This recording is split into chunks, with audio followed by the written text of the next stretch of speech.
Welcome, welcome to our conversation today, and we've got Carl Rutherfoord and George Sabados joining me here today. And today we're talking about turning houses into homes and anything to do with your environment at home and having it be a place that works for you and the people that are important to you. Carl, do you want to share a little bit more about what you do and where you've come from and how you've come to be here designing and creating homes for people? Yes, of course. Thank you, Barry. Thank you, George. Hello, everyone. My name is Carl Rutherfoord, and as Barry sort of alluded to, my passion is designing homes. My passion is bringing to life spaces and places that people live in, create memories in, bring up their families in, and spend time in creating the things that are important to them. Barry and I know each other from a while back, so thank you so much for having me on, Barry. And what's really important to me in what I do is bringing a vision to life of what you have in your mind that I can bring my professional expertise to and bring it into a reality. And that takes something. That really takes something to bring a vision to life. And yeah, that's what I'm here for. Carl, what I'm fascinated by is the challenge of tight spots, tight spaces, and straight lines. That often the best that people can come up with is a box, and often you see all that, like a lot of the house and land developments, they're just boxes tight, designed in a way to maximize yield. But a person like yourself, looking for aesthetic perspective, form over function, or maybe a balance, striking a nice balance. What kind of challenges do you come up against? Look, that's a great question, George. One, you mentioned something, form over function, aesthetics and then form over function, and correctly alluded to finding a balance, striking a balance. One of the challenges that we come up with, and I think developers and people who deal with the financial aspect of designing and building something that obviously has a very financially motivated incentive in it, there are payoffs and there are compromises in that. The challenges that you come up against in terms of residential architecture and building homes, it really is striking a balance between the function and the form of the building, and then also taking into account the client's financial position. Obviously everyone's got a budget, everyone's got, how do we make it work inside of what we can afford? And get the best outcome they can, right? Exactly. Get the best outcome for the budget that you've got. Now, aesthetics over function is definitely not where I come from. Aesthetics are important. Most people don't want to live in a box. But having a beautiful box that doesn't work doesn't work either, right? So yeah. You're right, George. There is a balance between how do we make something that works for the client's budget, works from a functional point of view in the how you live your day-to-day life. How do you live day to day? What's your routine? Do you have kids? How do they exist in your home? How would you like them to exist in your home? How do you want them to grow up? What do you want them to experience? What kind of memories do you want them to create? That is for me more important. And then we get to the aspect of aesthetics. But that comes after we've worked out, how do we make the home a place that you grow in, your family grows in, your memories are created, and it works how you live your life. I'm fascinated by that because you know, a lot of these elements that you speak of are mutually exclusive. Budget, yeah, desire, and sometimes you know, the limitations of the actual space that you're working with. Mm. It seems to me incongruent that you can come up with a balance, particularly when um, people. I mean, you aim to to deliver a home for people, like where they can experience the right vibe, the right feel, the right warmth. To me, like as a layperson, that seems like white man's magic, like truly something challenging. So can you explain, for example, because I've been into, you know, like ultra, you know, cutting edge design houses that felt sterile and cold, and then I've been into Mm. others that looked similar to me but felt warm and inviting. How do you create that? It's a bit how long's a piece of string kind of question, right? Yeah, look, it is, and also there are ways to do it. Now, where it starts is listening to you. So, George, you come to me and you say, "Hey, I want to build my dream home. I want to build a space for my family to live in and love and grow in. I want a space for my kids. This is what we love. These are the things we Mm-hmm. like." You know, it all starts there because starting with the masterpiece, look, it's going to look great on an Instagram page or on a, you know, a TV show or whatever it is, but that's not what's going to have you experience the home. Mm-hmm. So it starts with listening. It really starts with listening to what's important to you Mm-hmm. and what's going to make a difference to you and your family and your life and, you know, your investment, because, you know, you're most likely going to be investing a significant portion of your life savings and of your money into this.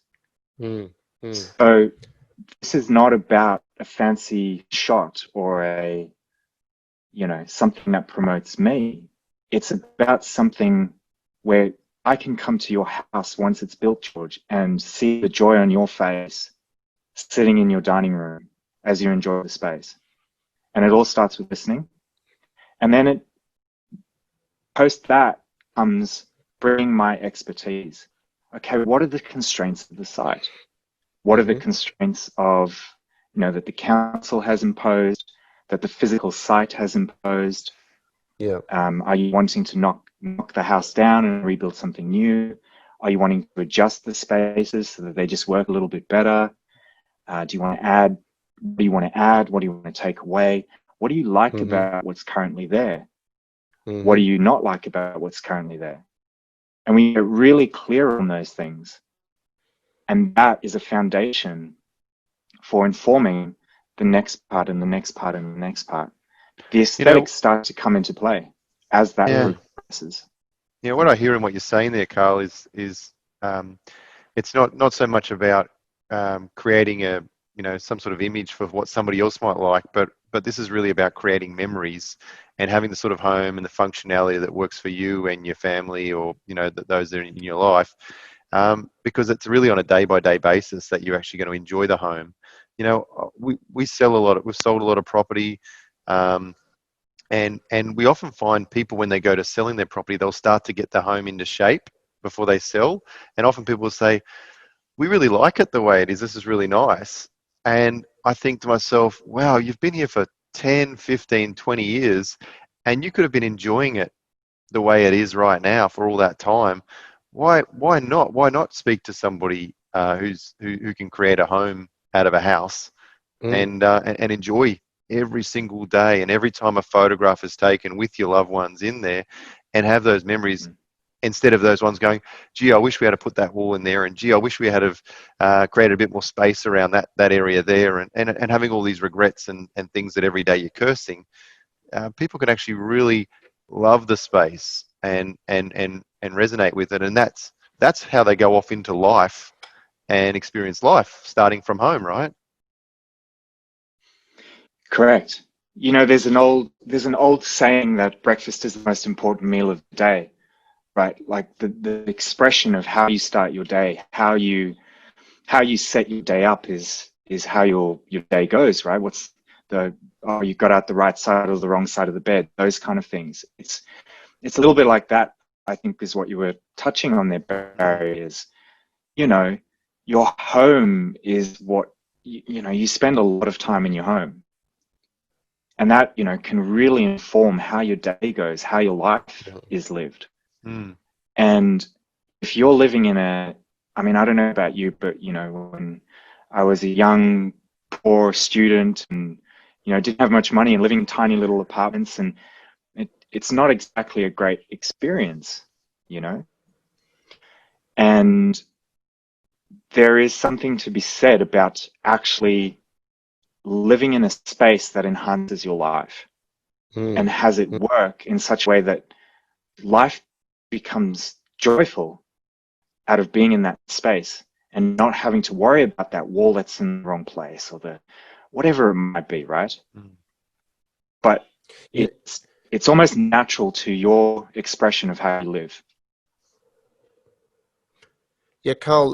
You know, it's amazing how many people use their home as a storage facility, and you know, and generally they leave things lying around, and that obviously, you know, maybe that makes them feel very comfortable, but from a home perspective, it probably doesn't appeal to you. Is that correct?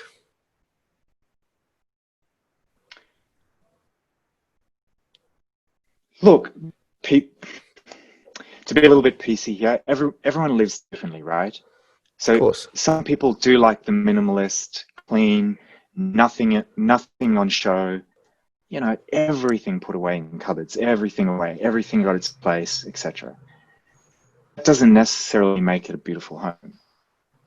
Having all the beautiful furniture and the fancy pieces of artwork, etc. What does make it a home, in my view, is that like I was saying at the beginning, it works for you. Now, if you are someone that likes, I'll use the word stuff, but if you like stuff in your house, you like your books, or you've got collections of things, or you like to fill your spaces with artwork or whatever that might be, that's important to you. Now, we got to create a space that works for you, not so that it looks great and everything can be put away if that's not what is important to you. Mm-hmm. So a home for me is what works for you. Like your home is what works for you. And that could look like lots of cupboard storage and everything put away, or it could look something that's functional and works and allows you to have the things that you use daily out there on display, however that might look for you. Well, what kind of considerations do you give to the inside of the home? Because, you know, a lot of people, they would move into a home. Most people would move into a home and just plonk their furniture in wherever, and it'd be a mismatch of stuff. And really, that's the way the majority of people live. You know it. I know it. You know, it's just the way it is. And what separates you from them in the way you view the inside of a home? So the first thing I start with is, you know, when you move into this home in the end, when we build this and you move in, what is your vision for the space? Like, what do you actually want in the space? Some people have furniture that they love and they want to hold on to, right? So, you know, project recently, a couple have this beautiful dining table that they really want to keep, and it's a certain size and it, you know, requires a certain space. So as we were designing the floor plan, we really looked at how, you know, made sure that the dining space fitted that table and there was clearance around it and it actually fitted in there. Now, often what happens is, you know, my clients do get a little bit inspired by what we're designing and what we're creating. And they'll often go, oh, geez, maybe we should think about buying new furniture. Then there's that consideration. Okay, then, what furniture are you going to buy? What are you going to put in the space? What kind of kitchen are we going to put in there? What kind of storage are we going to put in there? Is it going to be built in? Are you going to buy loose items and place them there? How is that going to work? So it really is a conversation from the beginning of the project throughout. And the internal fit out of things often changes quite a lot between the start and the end. As they get inspired. Again, it very much, as they get inspired. And look, not everyone wants to do that, right? Some people love the furniture that they have already. And, I work with them to make sure that that fits in too. So how politically correct are you when you look at their furniture and it's just not going to work? It's got to go. Look, I'm pretty straight with that kind of thing. If it's really not functionally going to work, I will let you know. And that's in service of you more than anything. My opinions of whether it's good furniture or not, it's not really my call, because it's not going to be my house. But if we're trying to create something, as you alluded to in the start, with on a tight site with not a lot of space, and you've got a 23-seater dining room table, it's probably not going to work. So, I'm going to be pretty straight up with you. I'm exaggerating to make a point, but I'm probably going to be pretty straight up with you about if it's not going to work and not going to fit. Or we look at, okay, well, how can we make the space work differently to what we originally thought, such that we can fit that in, if it's something that you're certain that you want to keep, And Carl, do you try and make the whole experience seamless from the moment you walk into a house, through the house and out to the back, and turn around and come back the other way? It seems like it's a big call. Yeah, there's, how would I describe this? Your experience of being in the home shouldn't be, oh, wow, I'm in a home, like I'm in something. It should almost just be a natural expression that you're there. You walk in, you're in your home, and then throughout the house, there are these elements that pop. It's kind of like walking into a room and there's a beautiful piece of artwork and you feel safe and comfortable and at peace in the space. And then there's this beautiful thing. And that might be a piece of artwork, it might be a piece of joinery, it might be a beautiful detail on a handrail or something that is just there and it just enhances the space a little. But I do try to avoid big, bold, brash things in the space that sort of shock you as you go through. I think that is unnecessary mostly. It doesn't really lend to a home, something that's homely, comfortable, safe. And I think the experience of being in a home, is one where you should feel at peace, where you should feel safe, where it should just feel natural, as you said, to walk from one side to the other without any constraints or barriers or things that might make you feel uncomfortable.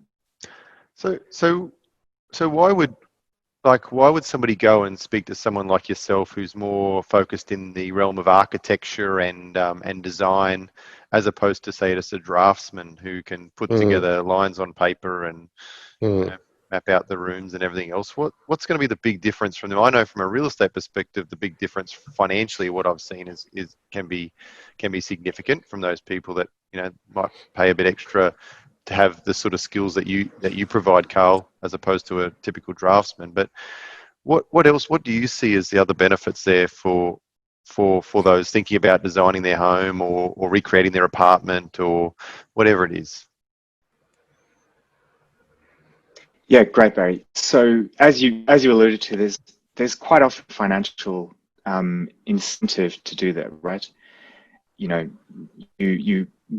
you kind of get what you pay for. There are great craftsmen, and they can whip the plans together quickly, throw it into council, draw you a quick box, get it through, chuck some windows on it, and it's sort of done. That isn't necessarily going to translate into a home. That isn't necessarily going to translate into something that you enjoy living in. That isn't going to translate into something that your kids enjoy living in, your family enjoys coming around to visit. And it doesn't necessarily, it may be really, really functional. It's not necessarily going to work holistically for you. Now, so there's a financial incentive. There's been a couple of houses that I've designed where once the house was built, the cost of the house almost doubled when they sold it, when the client sold it. Wow. So there was a huge financial incentive in that. Absolutely. They didn't intend to sell it, but they did. And that value add of having a well-designed home made it desirable for resale value. Yeah, it's not easily, only that, but they really did enjoy it. They really did enjoy living there. That's quite impressive. well, it's not. There's not many people. There's not many people that actually are prepared to. A lot of times, people think, "Oh, I'm just gonna go a cheaper route, or I'm going to look for someone who's just a cheaper in price." But there are some homes you go into that I've seen, George and Carl. I've seen many, and they really do inspire you. Just walking into the environment inspires you, and when you feel inspired, I know when I feel inspired, I feel like I could. I think I personally believe it increases your income and earnings potential because you feel a certain way. Then it obviously that the flow on effect of that is your family, but to get that right, it's a real art.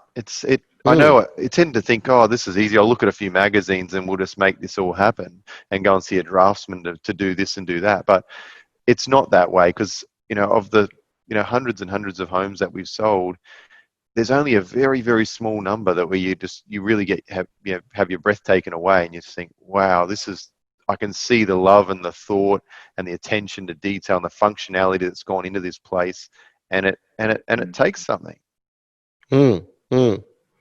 Look, there certainly requires a lot of effort. I mean, it's not. I mean, I wouldn't even know where to start. I wouldn't. My wife might have some idea, but I certainly have no idea. My idea of a perfect place is probably a man cave, and it would be literally that, a cave.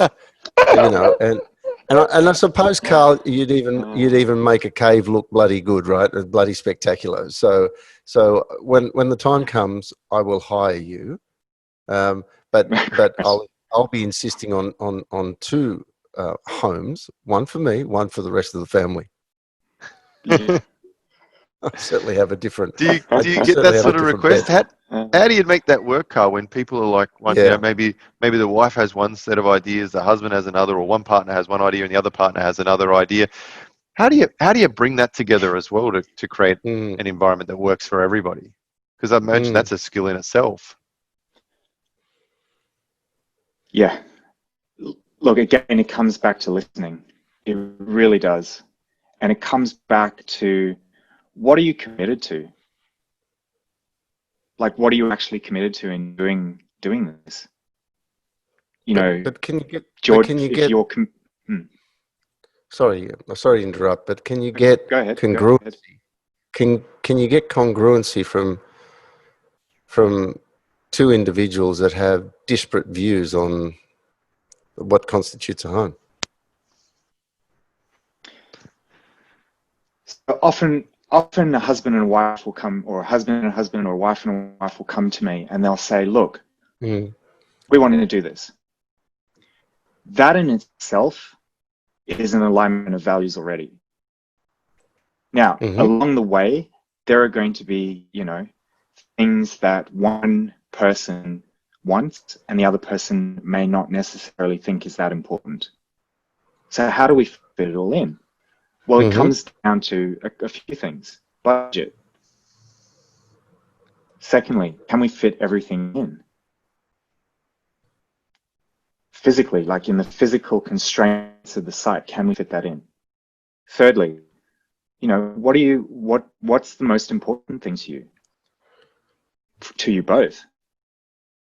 If the man cave is number one priority, we're going with the man cave. I don't think my wife would agree. There we go. And but it does. It comes down to, what are your priorities? What's more important? And at some point, you know, there often are compromises in a home build. Whether you're building a terrace, you know, you're renovating a terrace, or you're building a 6-story mansion in Vaucluse. There are always compromises. There are always things where you go, geez, okay, well, we've got to do this. We can't do that. And, you know, that's a discussion that we have. That's a discussion, and it's me listening to what's most important to you and guiding you down. All right, these are your priorities. This is what I can see we can and can't do inside of that.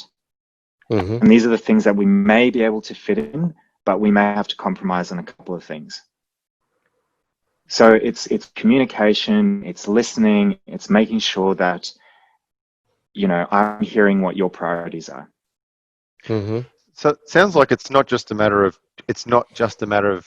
you know, knowing your architecture or being a great architect. It actually there's a lot more to it around what I'm hearing from you, Carl, is around the listening to understand, because you could have somebody go out and design and create some beautiful looking home, but if they didn't really get you, then you don't really get that environment that really sets you alight and inspires you every day that you're in there. You sort of go, oh, look, it's okay, it's nice, but, you know, and other people might say it looks really nice, but you just don't get that feeling of affinity with the environment and the home. And obviously that's where the heart is of the home, and it's the springboard for everybody in it. So that's actually a real art there. What I can see that what you're bringing to this space when it comes to, you know, the big decision of deciding whether you're going to knock down and rebuild or do a massive renovation or what have you. Yeah, you hit the nail on the head, Barry. It really is, you know, and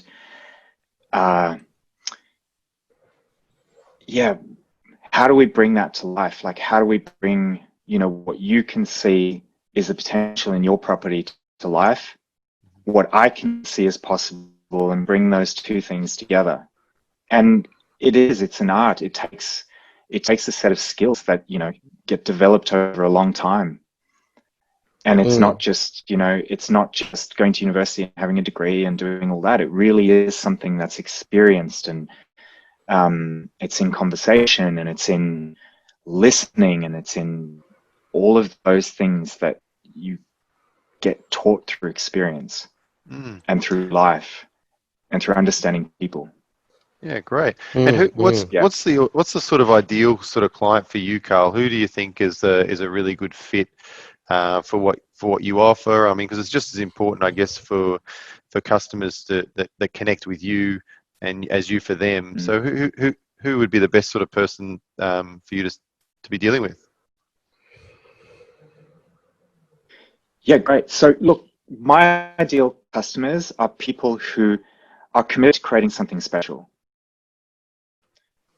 If you want to create a box, you're wasting your time coming to me. You're wasting your money, you're wasting your energy. You may as well, as George said, go and, you know, hire a draftsman, hire someone great who can do that for you, throw it into council, get it approved, and just get it built. And there's nothing wrong with that at all. But what I'm interested in is creating these spaces for people. So, you know, families, couples, people who invested in their future. They want to create something special for themselves that they're either going to live in for the next, you know, 10, 20, 30, 40, 50, however many years. And they want an experience. They want a home that works for them, where they wake up every day and go, geez, I'm glad we did that. And this is beautiful. And I love living here. And they're inspired to live life. They're inspired to get up and live because of the space that they live in.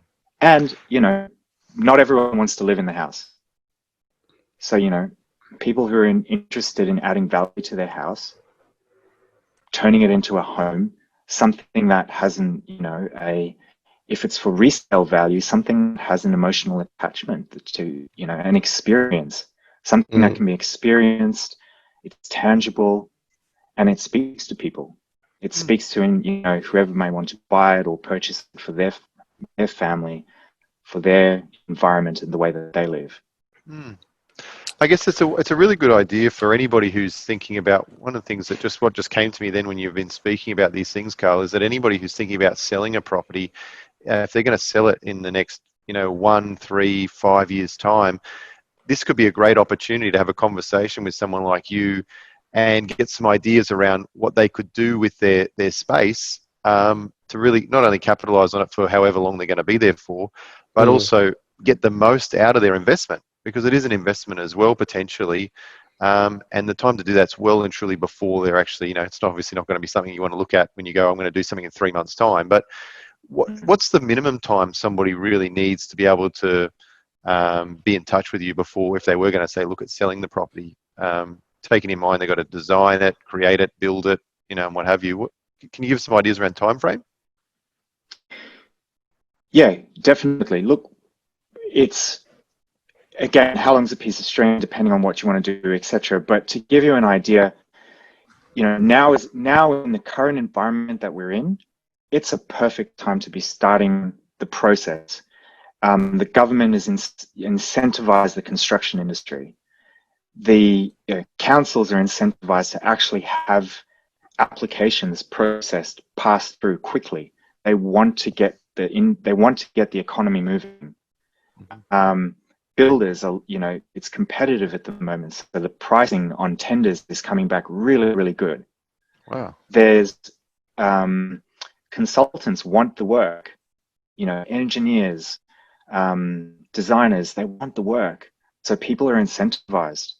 It really is a good time now, despite the current economic climate, to be going ahead with that. And it does take a bit of time to set this up and get it through council, approved, do the design, do the drawings, get it, you know, to a point where a builder can get on site, get a shovel, and start digging. Now, a general, very rough guideline, if you were to design and build a new home, to get to the point where you have an approval from council, you're looking at anywhere from 6 to 12 months as a very rough guide. So if you started now in June, you know, you may be looking at approval around about the Christmas time. Depending on the council you're with, depending on, you know, there's factors that determine that. And then from that point, you're probably looking at about 4 to 6 months to go from an approval to when a builder can start on site. From there, it's however long the build is going to take, depending on, you know, the complexity of what you want to do. It certainly sounds like a long process, doesn't it? I mean, is there no way to expedite that? It's quite a lag time. Yeah, it's a commitment. It really is. And there are certain ways of reducing it. There are. But, you know, I think I always say to my clients, you've got to be realistic about what you're actually doing here. There's a reality to the process. And we live in a world where there's pretty images and everyone's throwing up things really quickly, but it does actually take something to bring an idea into reality. Now, there are, as you alluded to, George, there is a lag time, but there are often ways to compress it. And that, you know, we would discover that in a conversation. And depending on where you're located and what council you're in and what zoning you're in, what the controls are, etc., there's different ways of dealing with that. And yeah, that'll depend on you and your situation and the place that you live.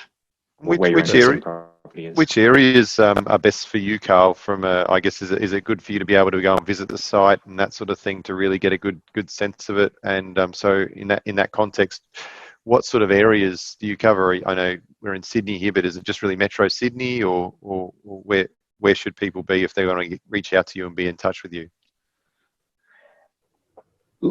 I operate from the city, from Mhm. right near the city. So, that obviously is a convenience thing, but, I'm able to travel.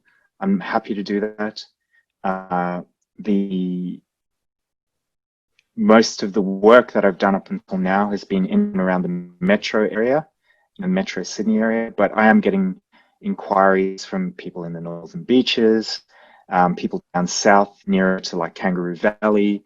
So there are, it's expanding and it's spreading out. And if you're interested in doing something that you want to be inspired by and you want to actually add value, we'll be in a conversation and I'll make it work to come and see you and talk about what you're up to. Mm. So how can people get in touch with you, Carl? What's the best way, if they're watching this and they're being inspired and they're thinking, you know what, we've been thinking about doing something for a while. What's the best way for them to reach out and speak with you? Oh, look, the best way is to either send me an email or give me a phone call. If you want, Barry, we can either post that on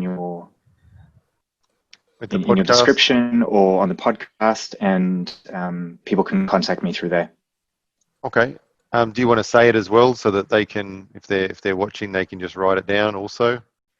Yeah, of course. So my email address is Carl, spelled Carl, at Carl Rutherfoord, spelled CarlRutherfoord.Sydney.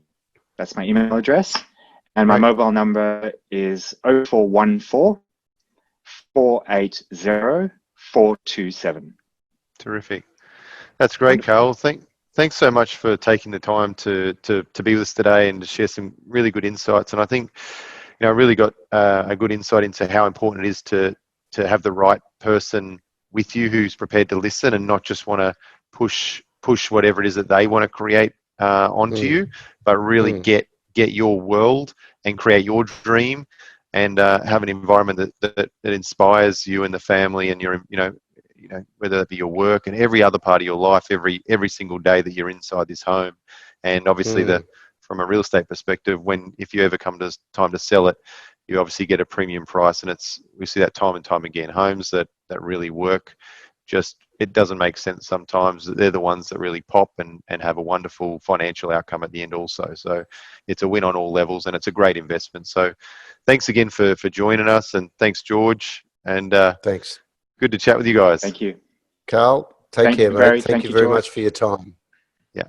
Absolutely. Okay. Thank you very much for having me, and see you soon. See you, mate. See you Take guys. care. Bye for Bye. now. Cheers.